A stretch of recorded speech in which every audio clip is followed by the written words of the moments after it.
Hello aspirants, कलाम RAS के digital platform पे आपका हार्दिक स्वागत है। पिछली क्लास में हमने 2013 के मुख्य परीक्षा के जो 2 नंबर के सवाल थे उन पे डिस्कशन किया, फिर 5 नंबर के, फिर 20 नंबर के सवालों पे डिस्कशन किया। आज हम जो डिस्कशन करने जा रहे हैं वो 2016 की मुख्य परीक्षा के जो मेंस के 5 नंबर के और 10 नंबर के जो सवाल थे उन पे डिस्कशन करेंगे। यहाँ आरपीएससी ने ट्रेंड है उसको चेंज किया है और यहाँ पर 20 नंबर से 10 नंबर वाले सवालों की जो संख्या है वो बढ़ा दी है। और हम देखेंगे कि सवाल किस प्रकृति के हैं, कि एक तो इजी है या फिर टिप्पणी वाले हैं या उलझाऊपन लिए हुए हैं और या फिर बिल्कुल ही सतही सवाल हैं जिनका सीधा सीधा आंसर लिखना है। ठीक है, फिर उसके बाद में हम कुछ कॉपीज़ को देखेंगे, फिर उसके बाद में मॉडल आंसर क्या होना चाहिए इस बारे में थोड़ी सी डिस्कशन करेंगे और उसके बाद हम इसको कंप्लीट की ओर चलेंगे और फिर अगली क्लास में हम 2018 की मुख्य परीक्षा हुई थी इस पर भी डिस्कशन करेंगे। मुझे जहाँ तक जानकारी है कि अभी तक जो रिव्यूज़ है वो कम आ रहे हैं, किसी ने कुछ भी नहीं कहा है कि क्लास कैसी जा रही है, कि आपको मदद मिल रही है या नहीं मिल रही है। कमेंट सेक्शन में आप ज़रूर लिखें, जिससे क्या है कि हमें आइडिया रहे कि वास्तव में ये सही है या फिर नहीं है या इसमें और कुछ सुधार किए जा सकते हैं। तो इस बारे में अपने रिव्यू हैं वो ज़रूर लिखें।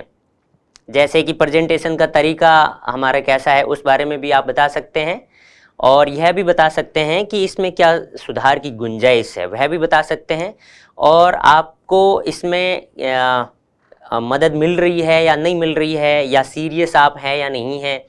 तो सीरियस होकर पढ़ाई शुरू कर दीजिए, रिक्रूटमेंट है वो जल्दी ही जारी होगी। और फिर हम क्या होता है कि कम समय होता है उस टाइम हम अपने सिलेबस को केवल पढ़ पाते हैं, उस टाइम हम आंसर राइटिंग न तो कर पाते हैं न सोच पाते हैं कि आंसर राइटिंग कैसे करनी है। इसलिए भर्ती तो आनी वो कभी भी आए ना, जब आग लगे तभी कुआं क्यों खोदना, उससे पहले ही खोदने की कोशिश करें, जिससे जब आग लगेगी तो अच्छी तरह से बुझाएंगे, है ना। तो इस पे अभी से गौर करना शुरू कर दीजिए कि आंसर राइटिंग है वो कैसे करें। और इन सब्जेक्ट्स पर जो थोड़े कठिन और टफ से बोरिंग से लगते हैं, जैसे पबेड जैसे और कुछ विपणन जैसे ऐसे सब्जेक्ट होते हैं जिसमें ऐसे लगता है कि यार इसमें किस तरह से और आंसर करना है, किस तरह से पढ़ना है, कौन कौन से सोर्सेज होंगे, तो इस पे आपको अभी से फोकस करना होगा। और ये विश्वास दिलाता हूँ कि मैं लोक प्रशासन में आपको टू द पॉइंट पढ़ाने की कोशिश करूंगा। न अपने पास कोई इतनी फालतू की बातें होगी, न अपन कोई कहानियां गढ़ेंगे, केवल टू द पॉइंट। जो सीरियस स्टूडेंट्स हैं उनके लिए बहुत फ़ायदा होगा। और ये भी है, आपको एक यह भी फ़ायदा रहेगा कि मेरा जो शुरुआत से सब्जेक्ट रहा है वह लोक प्रशासन ही रहा है, 11th 12th और ग्रेजुएशन और पोस्ट ग्रेजुएशन में। तो इसमें आपको काफ़ी हेल्प मिल सकती है, क्योंकि जहाँ तक मेरी जानकारी है कि इसमें आपकी जो समझ है वो बढ़ाने में मैं आपकी ज़रूर कोशिश करूँगा। तो अपने जो रिव्यूज़ है वो ज़रूर दें।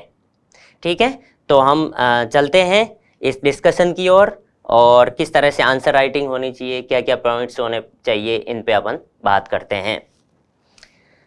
तो अपने पास 2016 के मुख्य परीक्षा के 5 नंबर के सवाल और 10 नंबर के सवाल हैं, उन पे डिस्कशन होना है। पहला सवाल है जो मतलब छठा सवाल जो एक्चुअल पेपर है उसमें शुरू होता है, क्योंकि पहला सवाल 2 नंबर का था, 5 तक 2 नंबर के थे और इससे आगे हैं वो सवाल है वो 5-5 नंबर के हैं। ठीक है, 50 वर्ड्स में लिखने हैं। ये 5 मार्क्स हैं, है ना, और 5 मार्क्स और 15 वर्ड्स। इन वर्ड्स में आपको इस आंसर को खत्म करना है, इस पे हम डिस्कशन करेंगे। पहला ही सवाल है कि नव लोक प्रशासन की 4 आधारभूत विशेषताओं का निरूपण कीजिए। ठीक है, अब यहाँ क्या होता है कि हम काफ़ी कंफ्यूजन में हो जाते हैं कि कौन सी विशेषताएं लिखनी है। एक तो है लोक प्रशासन, ठीक है, लोक प्रशासन। दूसरा है शुरुआत से प्रशासन, इन वर्ड्स में कुछ कंफ्यूजन में रहते हैं। प्रशासन, लोक प्रशासन, फिर नवीन लोक प्रशासन जिसको हम एनपीए कहते हैं, है ना, और फिर आता है अपना नवलोक प्रबंधन, है ना, नवलोक प्रबंध। तो इनमें कंफ्यूजन होने की कोई आवश्यकता नहीं है। प्रशासन, इन पे और डिस्कशन करेंगे, क्लास होगी तब हम अच्छी तरह से डिस्कशन करेंगे कि इन चारों में क्या अंतर है और इनकी परिभाषाएं क्या क्या हो सकती है, जो अमूमन एग्जाम में भी पूछी जाती है। ठीक है, तो अपन को लिखनी है नवीन लोक प्रशासन की विशेषताएं। ठीक है, इसके मुख्य 4 विशेषताएं कह दें या लक्ष्य कह दें, वो है, पहला है प्रासंगिकता, दूसरा है परिवर्तन। इनके क्रम को ध्यान रखना इतना जरूरी नहीं है कि कौन सा किस क्रम में है। सामाजिक समता, इक्वेलिटी, ठीक है, और फिर जो अपना है वो है मूल्य। ठीक है, ये 4 आधारभूत विशेषताएं हैं जो सीधा सीधा सवाल पूछा गया था कि 4 मुख्य आधारभूत विशेषताएं क्या है। और यदि आपको पूछा जाए कि एनपीए या नवीन लोक प्रशासन की 4 लक्ष्य क्या है, 4 लक्ष्य क्या है, तो ये आप 4 लक्ष्य लिख सकते हैं। तो इनका निरूपण करना है, मतलब थोड़ा सा इसको एलाबोरेट करके भी लिखना है, थोड़ा सा विस्तारित करके भी लिखना होगा। कि प्रासंगिकता में क्या लिखेंगे, टू द पॉइंट लिखना है, वैसे ज़्यादा इतनी रामायण नहीं लिखनी है। कि जैसे मैं तो अभी समझा रहा हूँ आपको कि जब लोक प्रशासन एनपी आया था तब क्या था कि अमेरिका और यूरोपियन कंट्रीज में जो पारंपरिक प्रशासन है वो कार्यकुशलता और इस तरह की जो चीज़ों पर नहीं कर रहा था काम, और उनको अच्छी तरह से हैंडल भी नहीं कर पा रहा था। तब नवीन लोक प्रशासन आया और उसमें क्या था कि जो कार्य पारंपरिक लोक प्रशासन से नहीं हो रहे थे उसके लिए ये अवधारणा आई कि लोक प्रशासन है वह इन समस्याओं को हल करने में कितना सक्षम है ना, इस पर बात की जा रही थी।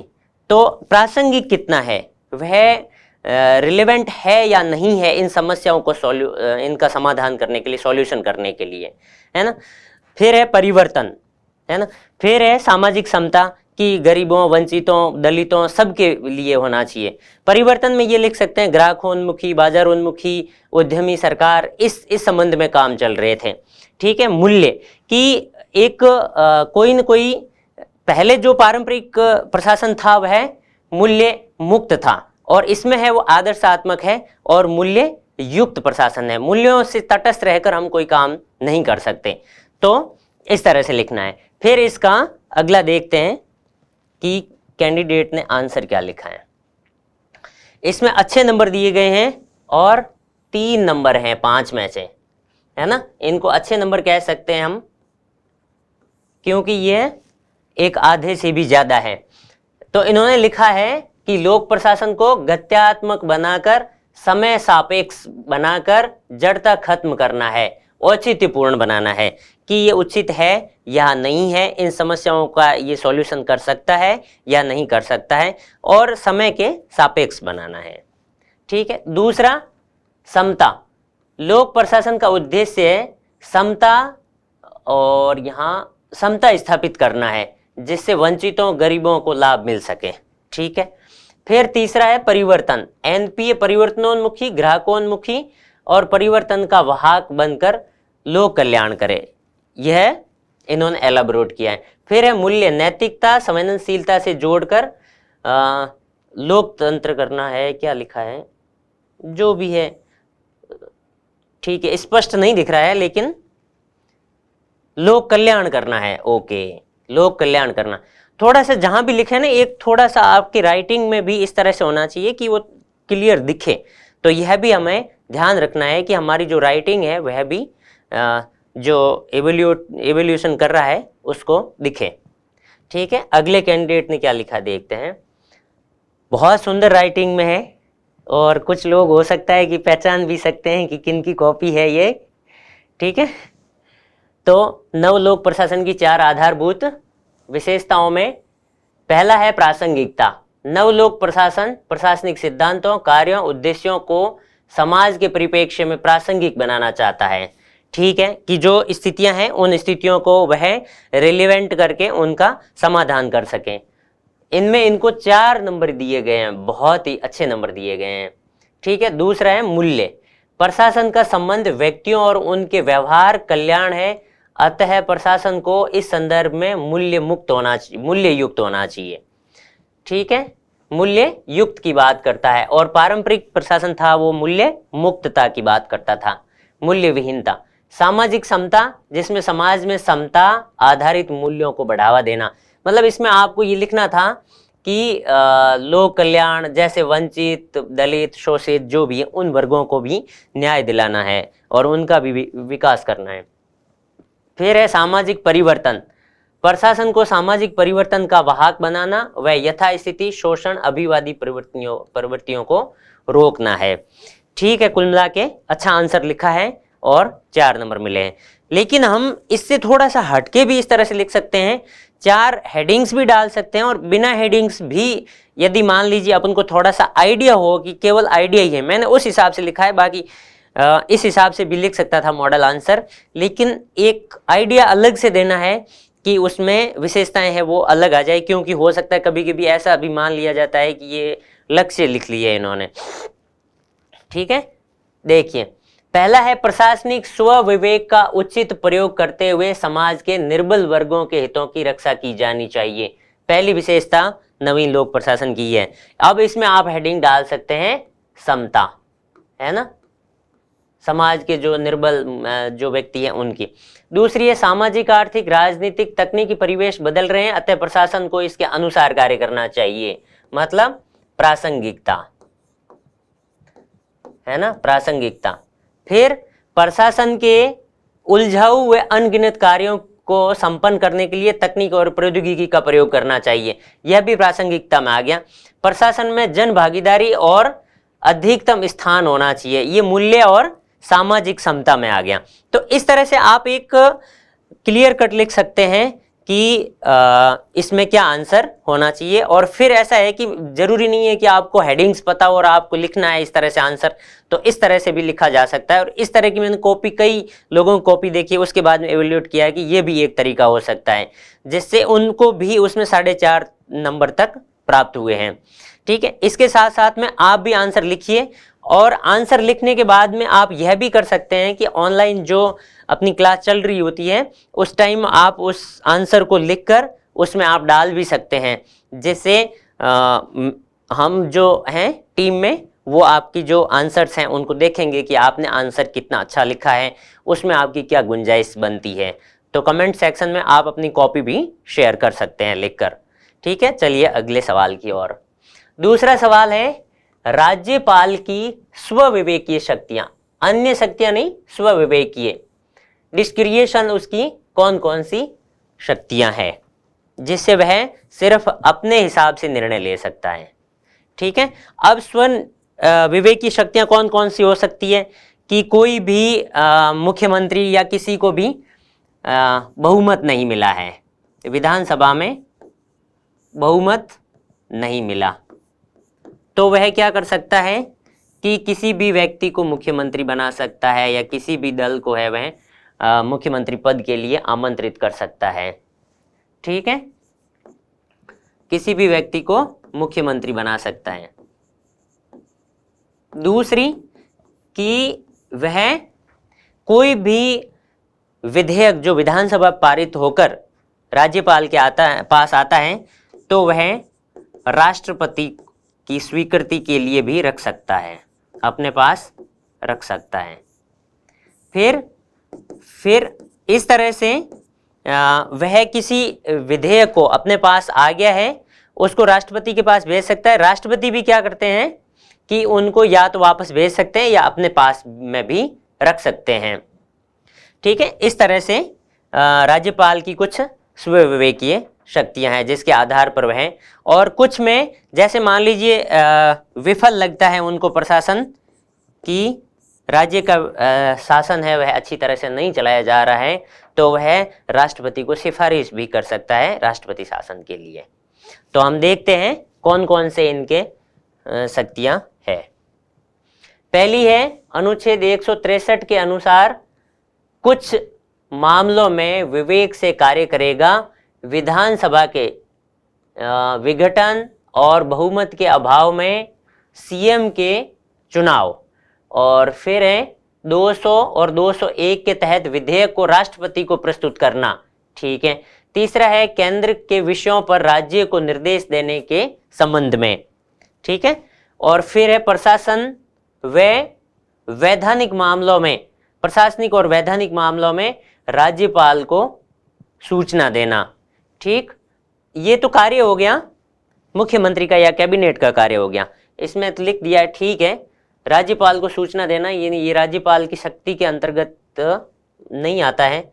अनुच्छेद 356 के तहत राष्ट्रपति शासन की अनुशंसा करना, यह कि उसको यह लग जाए कि आभास हो जाए कि अब राज्य का प्रशासन है वो चलाना आसान नहीं है, तो वह इसकी सिफारिश कर सकता है। ठीक है, आगे देखते हैं।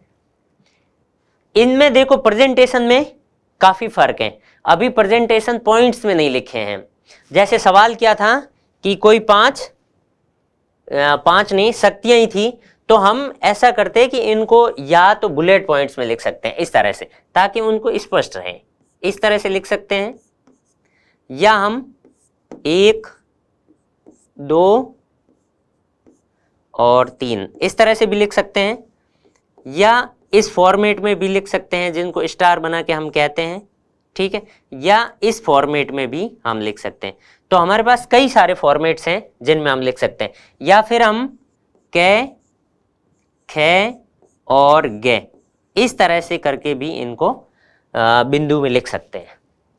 ठीक है, तो इस तरह से लिखते हैं तो थोड़ा हमारा जो व्यवस्थित उत्तर भी लगता है, और दूसरी बात है कि जो जांचने वाले को है सहूलियत भी होती है, वह जल्दी जल्दी पढ़ भी सकता है और हमें मार्क्स दे सकता है।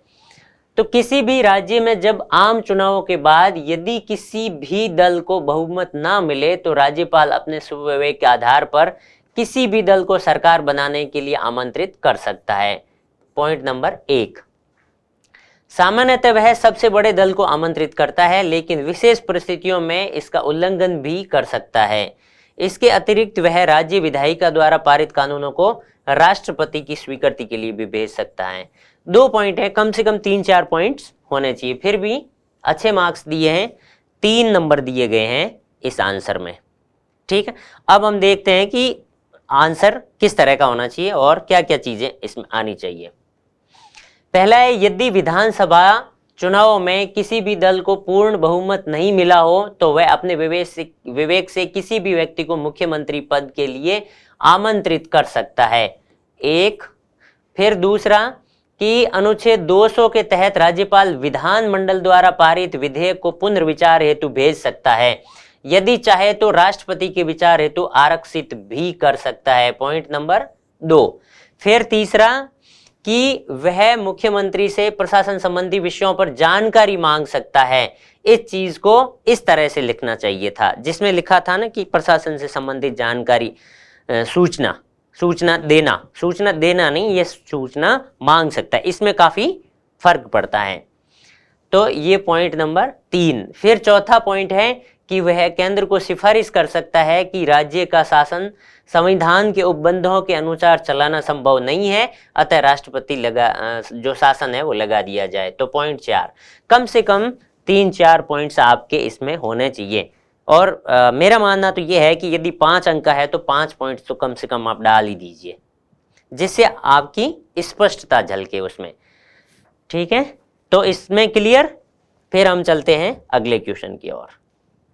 अगला क्वेश्चन है लोकायुक्त। लोकायुक्त के कोई 5 कार्य लिखिए। अब लोकायुक्त की नियुक्ति क्यों की जाती है? कि राज्य में कोई किसी तरह की भ्रष्टाचार से संबंधित गतिविधियां नहीं हो, मंत्रियों से संबंधित या लोक सेवकों से संबंधित कोई भी। ठीक है, तो इनके क्या कार्य हो सकते हैं? तो इसमें यह होता है कि भ्रष्टाचार से संबंधित जो शिकायत है उनको सुनना है ना, इससे संबंधित कोई शिकायत हुई है तो इसको सुनना, इसका निवारण करने का प्रयास करना और निष्पक्ष जांच करना। है ना। फिर सम्मन जारी करना, किसी व्यक्ति को सम्मन जारी कर सकते हैं, उपस्थित होने के लिए कह सकते हैं, है ना, और साक्ष्य मांग सकते हैं,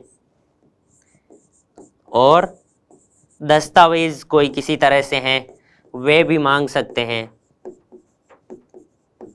दस्तावेज मांगना, और शपथ पत्र है, शपथ पत्रों की जांच है।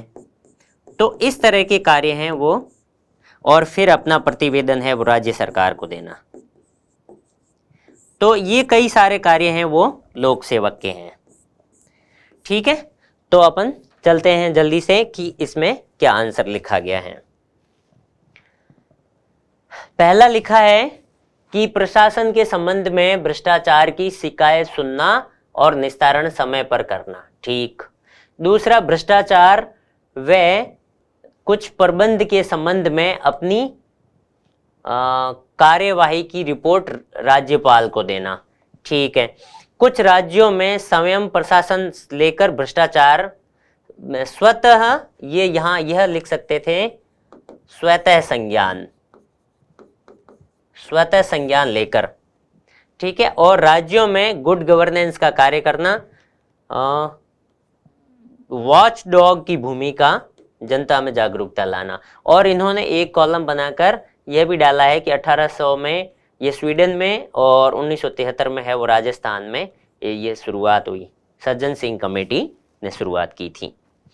अब देखिए इसमें काफ़ी ठीक नंबर दिए गए हैं, 3 नंबर दिए गए हैं, लेकिन इनको हम पॉइंट्स में लिखते हैं तो काफ़ी अच्छा रहता। फिर भी आंसर अच्छा लिखा हुआ है। इससे आप देख सकते हैं कि यदि आप अच्छा आंसर लिखते हैं तो आपको बिल्कुल अंक है वो मिलते हैं।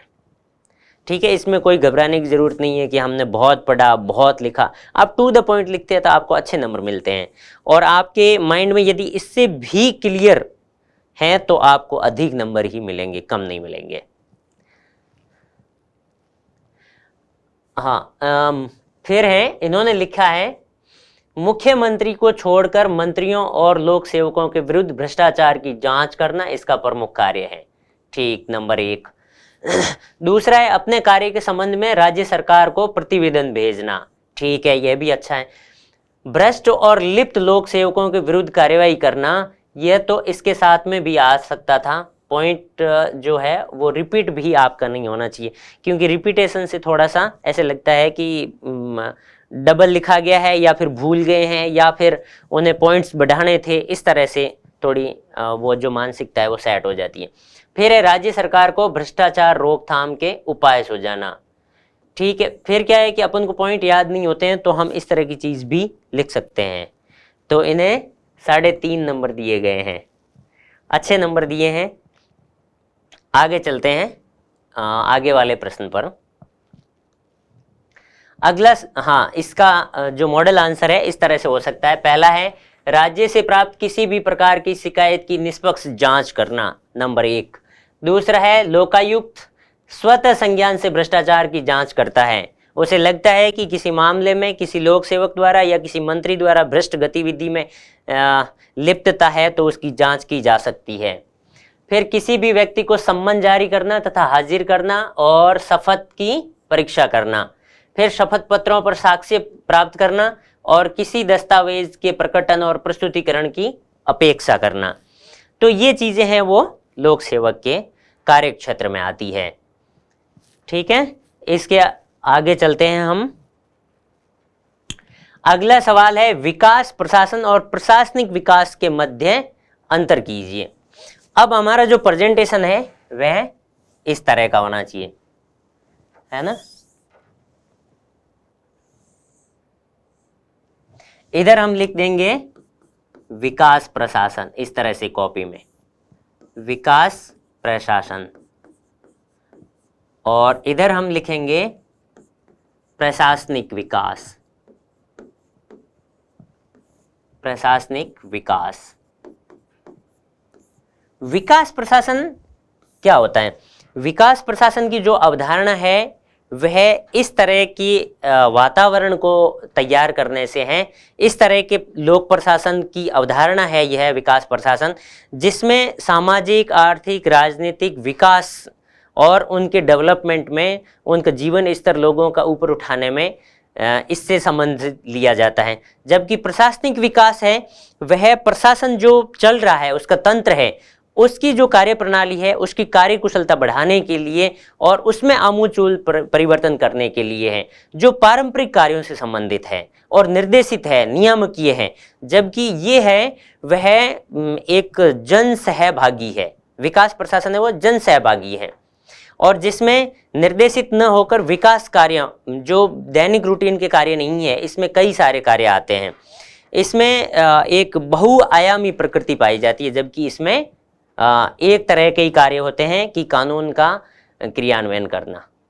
ठीक है, इस बारे में हम आगे देखते हैं।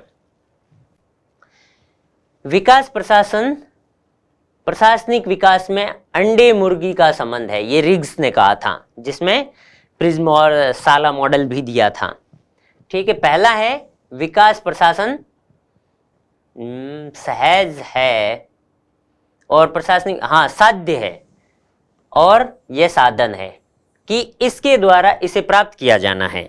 साध्य है कि विकास प्रशासन हमें प्राप्त करना है, जबकि प्रशासनिक विकास है वो एक तरह का साधन है जिसके द्वारा हम किसी लक्ष्य को प्राप्त करते हैं। जैसे अपने पास मशीनरी है, IAS, RAS, SDM या फिर जो भी दूसरी मशीनरी है वह साधन के रूप में काम करते हैं। दूसरा है विकास प्रशासन का उद्देश्य समाज में परिवर्तन लाना है, और प्रशासनिक विकास का उद्देश्य प्रशासन में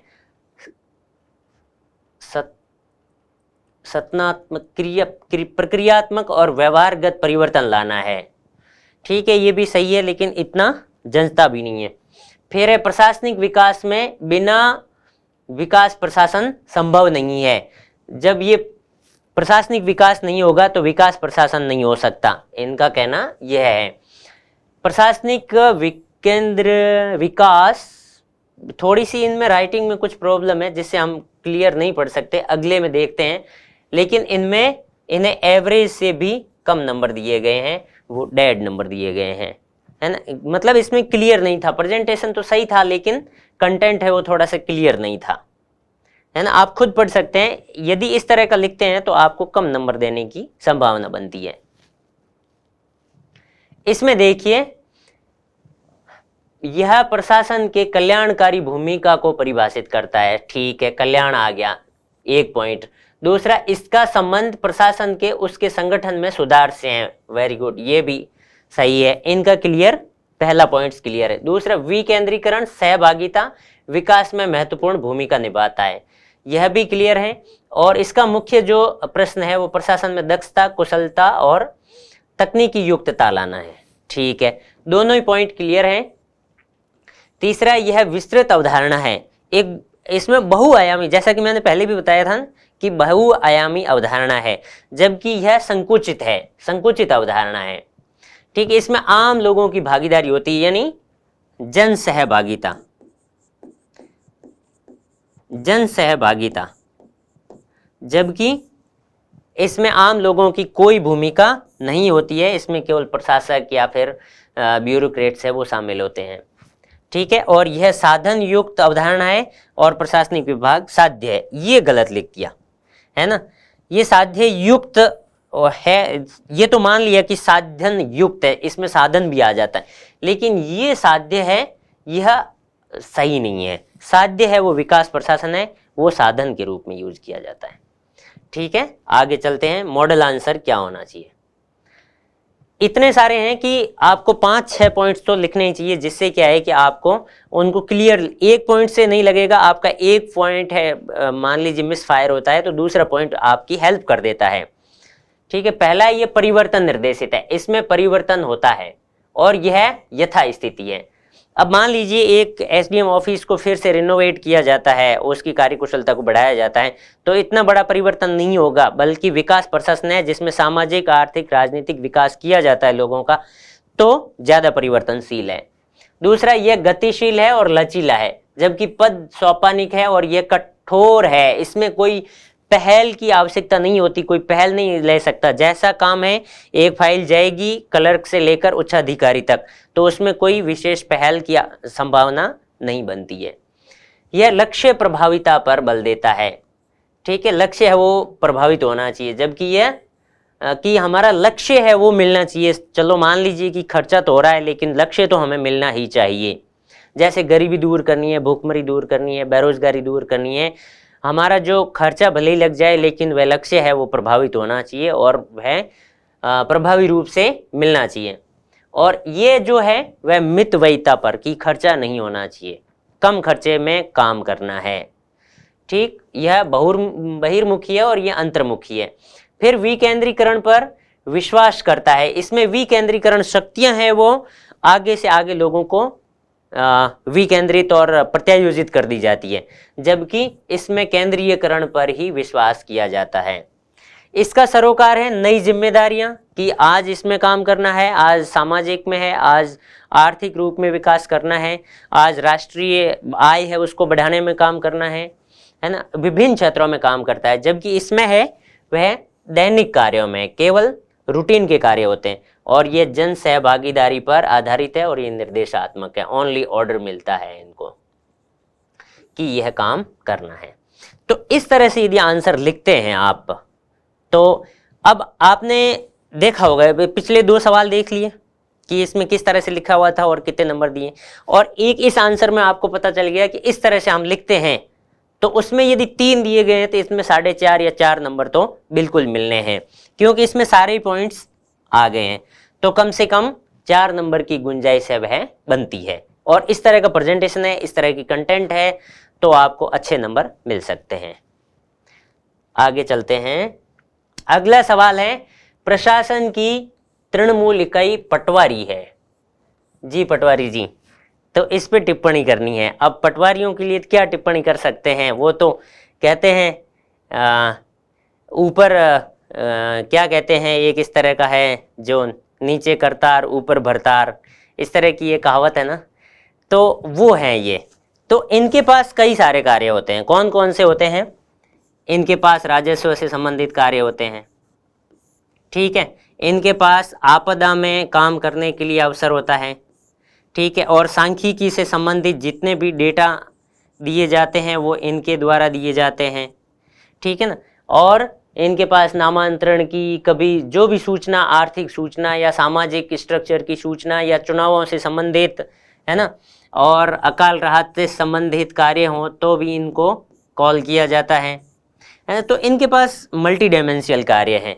तो ये वास्तव में प्रशासन की जो तृणमूल इकाई है वो है। रॉ मटेरियल्स जो भी नीति निर्माण में प्रदान किया जाता है वह पटवारी जैसे महत्वपूर्ण पदों के द्वारा प्रदान किया जाता है। और मैं तो पटवारी जो पद है वो बहुत अच्छा लगता है, क्योंकि मैं खुद रह चुका हूँ और मेरे कई साथी हैं वो पटवारी हैं और बहुत टैलेंटेड है इस मामले में। तो पटवारी के बारे में ये चीज़ें हैं। तो देखो क्या क्या लिखा गया है कि प्रशासन में जिले से संबंधित पद सोपान में सबसे नीचे जो जिले की प्रशासनिक इकाई है, जो गांव में राजस्व और भूमि संबंधी सर्वेक्षण, पशु गणना, भूमि का नाप, ये देखो जैसे मान लीजिए है ना शब्द, ये इस तरह से हैं, इसको पढ़ने में भूमि का माप, ठीक है। नामांतरण और मूल निवास सर्वेक्षण और विकास के कार्य हैं, योजनाएं हैं, उन सब को जन जन तक पहुंचाने का कार्य है। और इसमें प्रशासन से ही प्रशासन का निष्पादन सुधार होता है। अतः ये जिला प्रशासन नींव जो प्रशासन में जनता को जोड़ता है।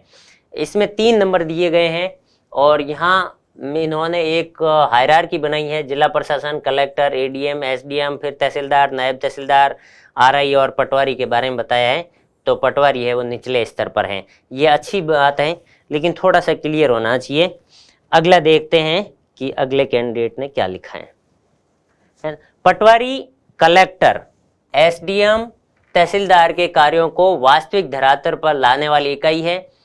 यह उपखंड राजस्व प्रशासन व जिला प्रशासन के राजस्व संबंधी कार्यों की आधारभूत इकाई है।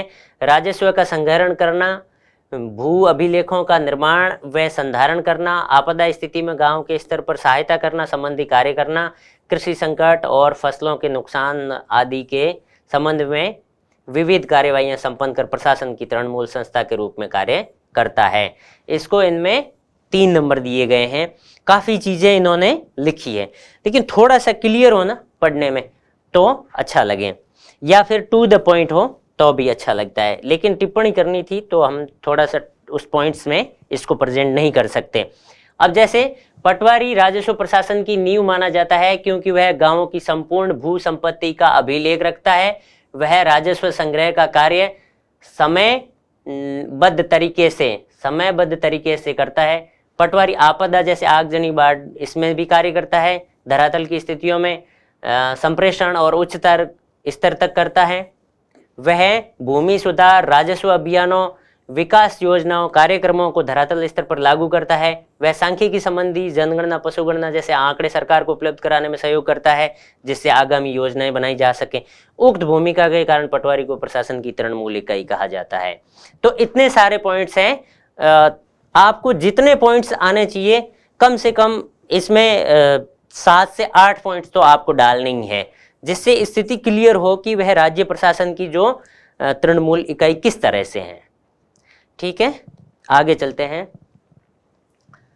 अगला हमारा ये 5 नंबर के सवाल थे जो अभी खत्म होते हैं। अगले जो अपने 3 प्रश्न है वे बड़े स्तर के हैं। पहला सवाल है इसमें, ये 10 नंबर का है, ठीक है, और 100 वर्ड्स में इसको लिखा जाना है। और सवाल है जिला कलेक्टर की भूमिका के बारे में। अब ये तो सबको पता है कि जिला कलेक्टर है वो क्या क्या काम करता है, किस किस कार्यों में वह भूमिका निभाता है, लेकिन इसको फॉर्मेट में किस तरह से लिखा जाना चाहिए। तो हम देखते हैं कि जिला कलेक्टर की क्या भूमिका होती है ना। जिला कलेक्टर वह किस किस में, एक तो महत्वपूर्ण भूमिका होती है राजस्व संग्रहण में, राजस्व संबंधी, जिसमें भूमि सुधार, नाप, रिकॉर्ड से संबंधित सब में आ जाता है। ठीक है, राजस्व संबंधी। दूसरा दंडनायक संबंधी, दंडनायक के रूप में, जिसमें वह जेलों का निरीक्षण करना है, पुलिस पर नियंत्रण करना है, शांति व्यवस्था बनाए रखना है, कानून व्यवस्था, सौहार्द, है ना, विदेशियों को जो परमिट्स जारी करना है, वो उग्र आंदोलन हो रहे हैं उसमें उनको रोकने की कोशिश करना, और इस तरह की विपरीत स्थितियों की सूचना है वो राज्य सरकार और उच्च अधिकारियों तक पहुंचाना है। ये सब कार्य करता है। ठीक है, फिर विकास के रूप में, तो विकासात्मक कार्यों में तो 3 तरह की भूमिका हम मोटे रूप में देखते हैं।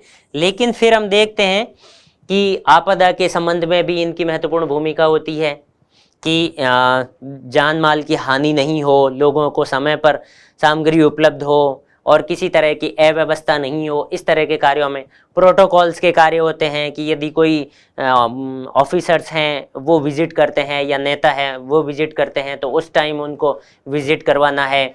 तो इस तरह की है। लेकिन इसके साथ साथ में हमें क्या करना है, आलोचना भी करनी है कि यह पद की भूमिका के संबंध में कुछ नेगेटिव पॉइंट्स क्या क्या है। जैसे स्थानांतरण जल्दी जल्दी हो जाता है, कार्यभार है वह अधिक है ना, कार्यभार अधिक है, स्थानांतरण जल्दी हो जाता है, जैसा कि आप देखते ही हैं, है ना। तो इस तरह के कार्य, प्रोटोकॉल्स के कार्य अधिक हो जाते हैं जिससे वे उनमें लगा रहता है, और निर्वाचन से संबंधित कार्य अधिक होते हैं जिससे विकास कार्यों को वो सही तरह से देख नहीं पाते हैं, है ना। तो इस तरह की कुछ समस्याएं इनको फेस करनी पड़ती है। ठीक है, हम आगे देखते हैं। ये है जिला प्रशासन की सर्वोच्च अधिकारी, औपनिवेशवाद और भूमिका संबंधी और इसमें मूल्य संबंधी।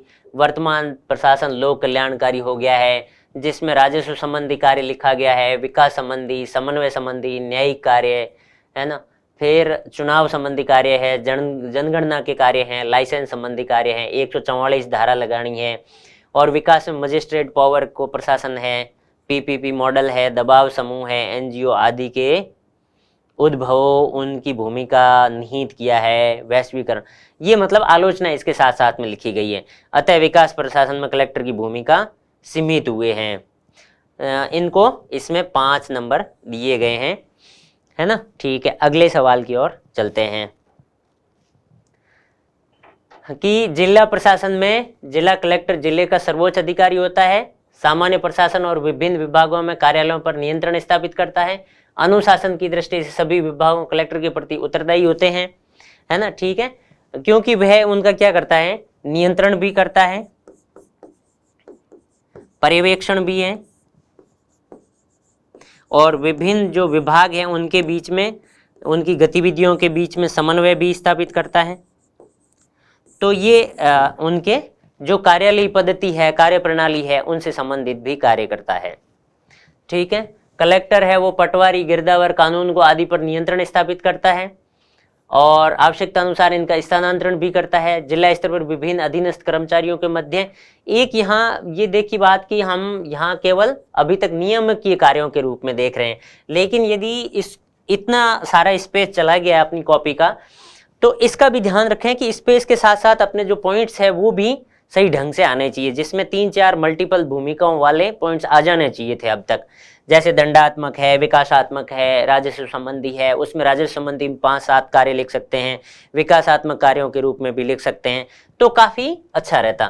फिर प्रगति का निरीक्षण भी करता है, विभिन्न परिस्थितियों में अधीनस्थ अधिकारियों की बैठकों का आयोजन कर जिला प्रशासन में समन्वय स्थापित कर आपद स्थितियों से निपटता है ना, और जिले का सर्वोच्च अधिकारी होने के कारण वो प्रोटोकॉल संबंधी कार्य भी करता है, भू राजस्व संग्रहण है, विकासात्मक है, पर्यवेक्षण है इनका।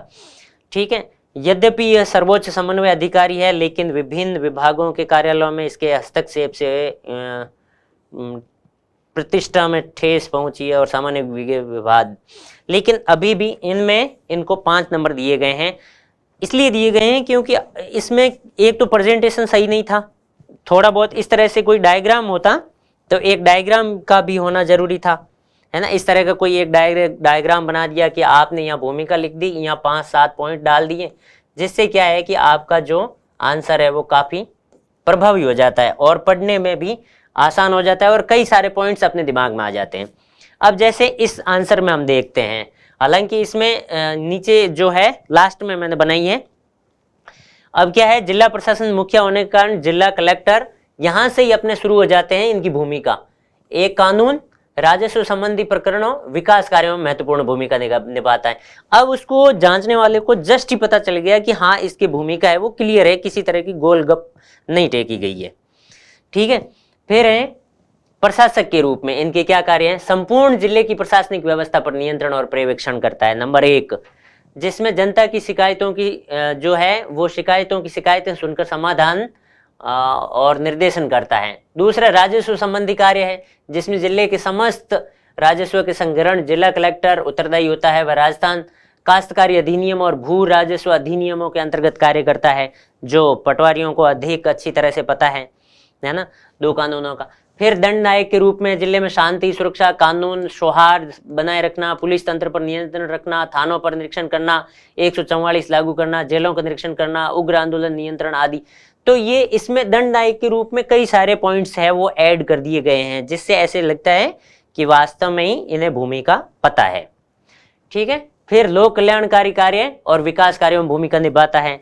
सीधी सी बात है, जो राज्य सरकार के द्वारा नीतियां इम्प्लीमेंटेड की जाती हैं, जिनको शुरू किया गया है, विकास कार्य शुरू किए गए हैं, उनको कंप्लीट करने का और इम्प्लीमेंटेशन प्रभावी करने का इनका काम है। ठीक है, फिर लोकसभा, राज्यसभा, राज्य विधानसभा, पंचायती राज चुनाव में जो जिला स्तर पर संचालन का जो दायित्व है जिला कलेक्टर का होता है ना। फिर है प्राकृतिक और मानव निर्मित जो आपदाएं हैं, युद्ध जैसी स्थिति है या बाढ़ या अकाल है या सूखा है, इन परिस्थितियों में बेहतर कार्य किया जा सकता है कलेक्टर के द्वारा।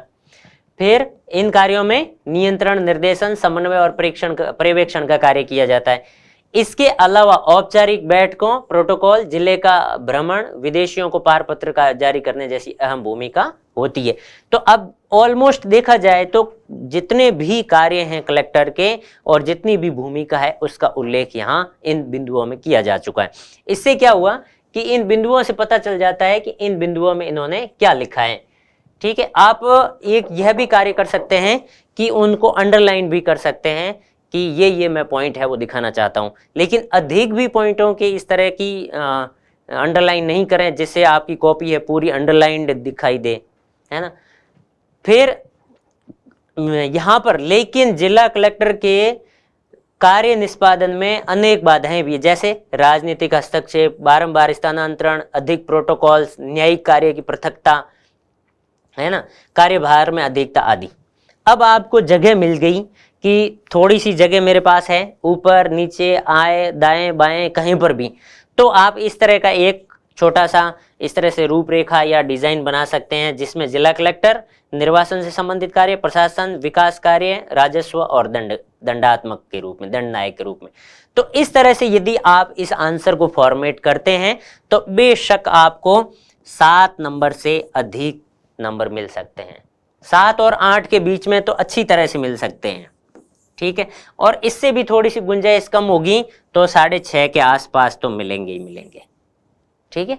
तो इस तरह से फ्रेम करने की कोशिश की, और आपका प्रेजेंटेशन है वो अच्छा होना चाहिए, उन बिंदुओं के अंदर होना चाहिए, बुलेट पॉइंट्स में होना चाहिए, जिससे कि जांचने वाले को आसानी हो, क्योंकि वो बहुत सारे कॉपियां उनके साथ सामने आती है, उसमें कई सारे आंसर्स ठीक लिखे होते हैं, कुछ में गड़बड़ झाला होता है, तो उनको इतना बोरिंग सा लगने लग जाता है। यदि स्पष्ट बिंदुओं में आता है तो उनको लगता है कि हाँ इसमें सही लिखा गया है, और वो नंबर दे देते हैं। वहीं अपनी जिंदगी है वो एक परिवर्तन ले लेती है कि आपका आंसर है वो कैसा लिखा गया। एक आंसर की वजह से भी आपको या तो नुकसान हो सकता है या बहुत बड़ा फायदा हो सकता है, ठीक है। तो अपने इसमें साथ साथ में आप आंसर लिखिए और उन आंसर्स को देखिए कि मेरे आंसर्स में और इन आंसर्स में कितना अंतर है और किस तरह से लिखा जाना चाहिए। और यदि आपको लगता है कि अभी साथ में नहीं लिख सकता हूं तो इसके बाद में ट्राई कीजिए, बिना देखे आप लिखिए, पेपर को उठाइए और कॉपी प्रिंट कीजिए, उसी में ही लिख दीजिए कि इसके आंसर मैंने ये लिखा है। अभी भी आपके पास बहुत टाइम है और आप सीरियस हो जाइए कि मेरे को RS बनना है, तो अच्छी तरह से आंसर राइटिंग मेरे को आनी चाहिए। यदि आप कहीं काम कर रहे भी होते हैं, जॉब में भी हैं, तो आपको जहां भी टाइम मिले आप आंसर राइटिंग ज़रूर करें, मेरा यही कहना है। क्योंकि आंसर राइटिंग के बिना हम पढ़ तो बहुत सारी चीज़ें लेती हैं, लेकिन उनको कागज़ पर उतारना बहुत मुश्किल होता है। अपन को पता होता है कि हम बोल सकते हैं, इनका वाचन कर सकते हैं मेरे माइंड्स में, लेकिन उनको एक फॉर्मेट में एक प्रेजेंट करना बहुत मुश्किल काम होता है। इस मुश्किल को मैंने 2013, 16, 18 में फेस किया है, ठीक है। 2013 का भी मैं इंटरव्यू दे के आया था, 16 का भी दे के आया था और 18 का भी, जिसमें मैं आपके सामने हूँ, जिसमें चयनित हुआ हूँ। तो आगे देखते हैं। अगला सवाल है राज्य प्रशासन में मुख्य सचिव की भूमिका। अब आपको पता है कि मुख्य सचिव है वह राज्य का सबसे बड़ा ब्यूरोक्रेट होता है, और इनकी जो भूमिका है, आलोचना इसमें करनी नहीं है, आपको सिर्फ भूमिका डालनी है। अब इनके पास कार्य कई सारे हैं, जैसे विभिन्न विभागों में उनका नियंत्रण करना है, निर्देशन करना है ना, और जो कैबिनेट है उनका एजेंडा तय करना है, रिकॉर्ड रखना है, मीटिंग्स जो हुई उनका रिकॉर्ड रखना है, कई कार्यक्रम होते हैं उन कार्यक्रमों का इम्प्लीमेंटेशन प्रभावी रूप से कैसे हो इस पर डिस्कशन करना है, और फिर जो भी अधिकारी हैं उनका स्थानांतरण करना है, ट्रांसफ़र करना है। तो ये कार्य इनके द्वारा किए जाते हैं। और केंद्र राज्य के बीच में या राज्य राज्य के बीच में जो भी संबंध होते हैं, जो सूचनाएं होती हैं, उनमें प्रवक्ता के रूप में कार्य करना है ना। तो इनकी भूमिका है वह काफ़ी बड़ी है। तो आगे चलते हैं किस तरह से इसको लिखना है। मुख्य कार्यपालक और सलाहकार के रूप में, मंत्रिमंडल सचिव के रूप में, और सचिवों का प्रमुख, विभागों का प्रमुख, और विभाग का कोई हेड नहीं होता है तो वहाँ कार्यभार है वो मुख्य सचिव को दिया जाता है। ये बात सही है। अनुच्छेद 356 में राष्ट्रपति शासन में राज्य प्रशासक राज्यपाल मुख्य सचिव के माध्यम से संचालन करता है। फिर है जिला प्रशासन पर नियंत्रण और निष्पादन सुनिश्चित करते हैं। तो मुख्य सचिव के कार्य मंत्रिमंडल सचिव के रूप में विस्तारित है, राज्य प्रशासन का प्रमुख है। इसमें इन्हें 5 नंबर दिए गए हैं। अब आप आंसर देख सकते हैं कि किस तरह से लिखने पर कितने नंबर मिलते हैं, ठीक है। अगला जो सॉल्यूशन है वो है नीति निर्धारण के रूप में। एक बड़ी बात है, और परामर्श भी देते हैं और नीति निर्माण में, क्योंकि ज़्यादातर जो जनप्रतिनिधि आते हैं उनको इतनी टेक्निकल जो जानकारी है वो किसी भी पहलू की नहीं होती है और न ही उन्हें पता होता है कि आगे जो कानून रनिंग में है उसमें क्या क्या कमियां हैं या उसमें क्या संशोधन किए जा सकते हैं, या नया कानून बनाना है तो उसमें कौन कौन से टेक्निकल जो पहलू है वह डाले जा सकते हैं। तो इसमें मुख्य सचिव होते हैं वो बड़ी भूमिका निभाते हैं। पहला, मुख्य सचिव प्रशासनिक मुखिया होता है जो राज्य सरकार को विविध सूचनाएं पहुंचाकर आंकड़े प्रदान कर नीति निर्माण में मुख्य भूमिका निभाता है। ठीक। दूसरा है, ये दो प्रमुख विभागों सामान्य प्रशासन और एक अन्य के, जहां सर को नाम पता नहीं था तो एक अन्य के जो है वो सचिव के रूप में भी कार्य करता है। तीसरा है, समन्वयकर्ता के रूप में राज्य सचिवालय में अनेक विभागों के मंत्रालय कार्यालय होते हैं, उनमें सूचनाओं में आदान प्रदान जो समन्वय इकाई के रूप में वो मुख्य सचिव करता है। प्रमुख सचिवों की बैठ के लेता है और उनको सूचनाएं देता है। ये राज्य के कैबिनेट के जो एजेंडा है उनको तैयार करते हैं। विभिन्न जो विभाग या निदेशालयों के माध्यम से नीति निर्माण में जो क्रियान्विति है वो सुनिश्चित करता है और केंद्र स्तर पर और अन्य राज्यों के संपर्क सूत्र में कार्य करता है। अतः इनकी भूमिका है वह किंग पिन के रूप में है। तो इन्हें इस सवाल में ठीक लिखा है आंसर, कई सारे पॉइंट्स लिखे हैं तो इसमें इन्हें 6 नंबर प्रदान किए गए हैं। ठीक है, और अब देखते हैं कि कैसा होना चाहिए उत्तर, मॉडल आंसर, यह भी ट्राई करते हैं। ठीक है, इसमें मैंने कुछ इस तरह के स्टार बनाकर आंसर लिखने का प्रयास किया है। ठीक है, पहला क्या है, मुख्यमंत्री के सलाहकार के रूप में। दूसरा, कैबिनेट सचिव के रूप में, वह कैबिनेट की बैठकों के लिए एजेंडा तैयार करता है और उसका रिकॉर्ड रखता है और जो निर्णय हुए हैं उनका जो क्रियान्वयन है वो प्रभावी रूप से कैसे हो सकता है इसके लिए कार्य निर्देश है वो अधीनस्थों को देता है।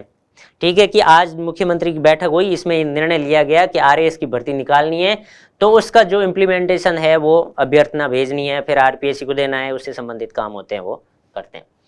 फिर मुख्य समन्वयक के रूप में, सिविल सेवा प्रमुख के रूप में, वह राज्य के वरिष्ठ सिविल सेवक की नियुक्ति, स्थानांतरण, पदोन्नति के प्रकरणों के रूप में भूमिका निभाता है। ठीक है, मुख्य समन्वयक के रूप में जो सचिव स्तर पर है वह अंतर्विभागीय समन्वय सुनिश्चित करता है। फिर है कुछ विभागों के प्रमुखों के रूप में, अधिकतर मामलों में सामान्य प्रशासन, कार्मिक प्रशासन, योजना विभाग और जो प्रशासनिक विभाग का दायित्व है वो मुख्य सचिव पर होता है, जिसमें वो कहा था ना कि एक सामान्य प्रशासन, दूसरा एक और अन्य है जिसका हमें नाम याद नहीं है, उनको लिख दिया है, तो वो ये प्रशासन के जो विभाग है कार्मिक प्रशासन। फिर है वह राज्य सचिवालय पर सामान्य पर्यवेक्षण और नियंत्रण भी रखता है।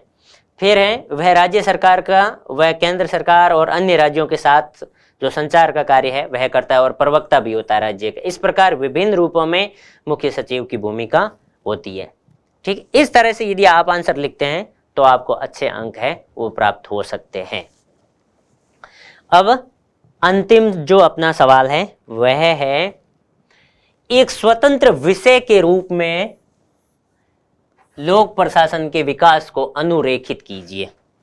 अब आप थोड़ा सा पॉज लीजिए और सोचिए कि कहा जाए कि एक स्वतंत्र विषय के रूप में लोक प्रशासन का विकास है, उसमें कौन कौन से बिंदु आएंगे। इस पे जब हम एग्जाम दे के आए थे तब हमारा भी डिस्कशन हुआ था, तो क्लियर कट है कि एक स्वतंत्र रूप में विषय का जो विकास हुआ था लोक प्रशासन का, वो प्रथम चरण, द्वितीय चरण, तृतीय चरण, इस तरह से लिखना था। जबकि हमारे कई सारे दोस्त थे, उन्होंने क्या किया, जो भारत में किस तरह से विकास हुआ है उसके बारे में लिख के आए थे। लेकिन फिर भी गनीमत रही, या फिर जो सब्जेक्ट टीचर थे जिन्होंने कॉपी जांची थी उनकी प्रॉब्लम रही, उसमें भी उन्हें 3-4 नंबर दिए हैं।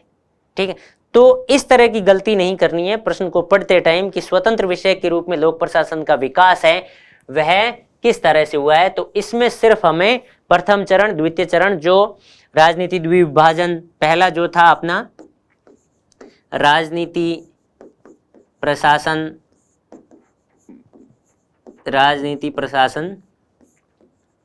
द्विभाजन पहला था, है ना, जिसमें विल्सोनियन पुकार भी कहा गया। सेकंड था सिद्धांतों का स्वर्णकाल। ठीक है।